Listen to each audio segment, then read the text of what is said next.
Magandang gabi sa ating lahat. Nakikinig na naman kayo sa programang Dear Binibining Salting.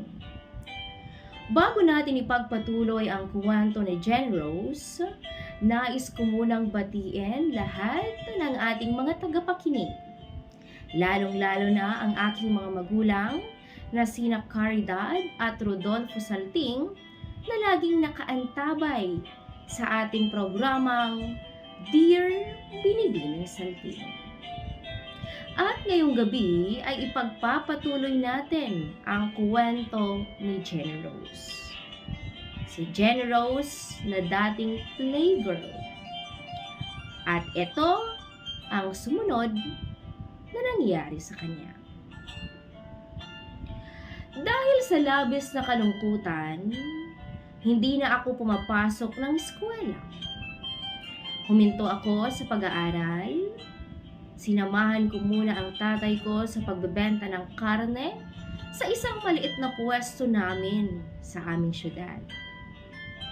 Doon ko ibinuhos lahat ng lakas ko. May mga araw pa noon na sobra-sobra ang isinusukli kong barya sa mga mamimili dahil na rin siguro sa kalutangan at walang tulog. Kakaisip sa lalaking nang iwan sa akin. Nakikita na lang din ako ng tatay ko na palaging umiiyak sa aming banyo. Wala rin akong kinausap na kahit isa sa mga malalapit sa akin binibini. Isang taon din ako sa kalagayan na iyon. Isang araw, nakita kong nagpupunas ng mata si Itay. Hindi man niya sinasabi ang kanyang nararamdaman sa akin, pero alam kong nahihirapan na siya. At alam ko na dahil iyon sa akin binibini. Kaya naman, minulat ko ang aking mga mata sa pagkakalugmok sa pangyayaring iyon. Lalo na nang nakatanggap ako ng mensahe mula sa kanya. Natatandaan ko pa ang petsa na iyon dahil Marso 21 noon. Kaarawan ni Itay. Habang binabasa ko ang kanyang sulat binibining salting, ay para ba akong nanlupaypay. Dahil ang sabi niya sa akin, "Anak, alam kong masakit ang nangyari sa iyo, pero lagi mong tatandaan, nandito lang ako.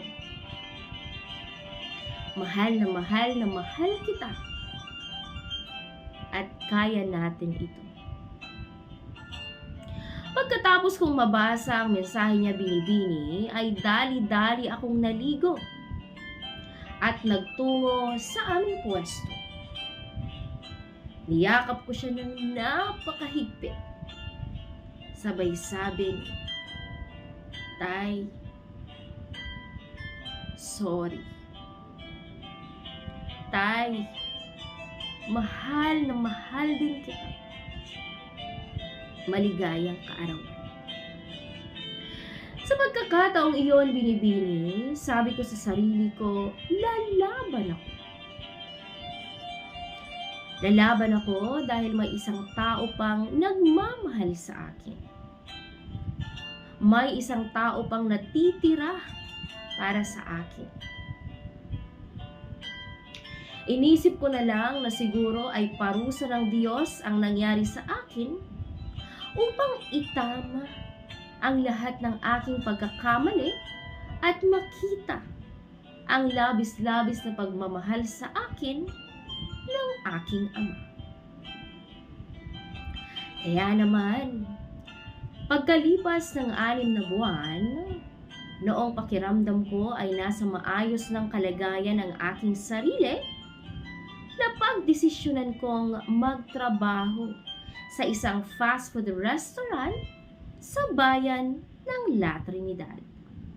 At nakumbinsi rin ako ni Itay na ipagpatuloy ang aking pag-aaral. Hindi ko na rin inalam kung ano ang nangyari kay Romulo Binibining Salting. At doon sa babaeng ipinagpalit niya sa akin. Tinanggap ko na lamang na hindi kami para sa isa't isa. Sa kasalukuyan Binibini ay nagtapos na ako ng pag-aaral at nagpatayo ng isang maliit na kainan sa aming baryo na siyang pinagkakaabalahan namin ni Itay. Hanggang dito na lamang ang aking sulat at maraming salamat Binibini sa pagsasaayos nito. Sana ay pagpalain ka pa ng ating may kapal. Lubos na gumagalang at nagpapasalamat, Jenny Rose.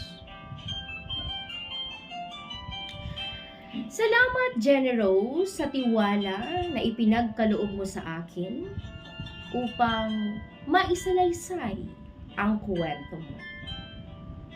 Bueno mga ka-DBS, dito na naman nagtatapos ang ating programang Dear Binibining Salting.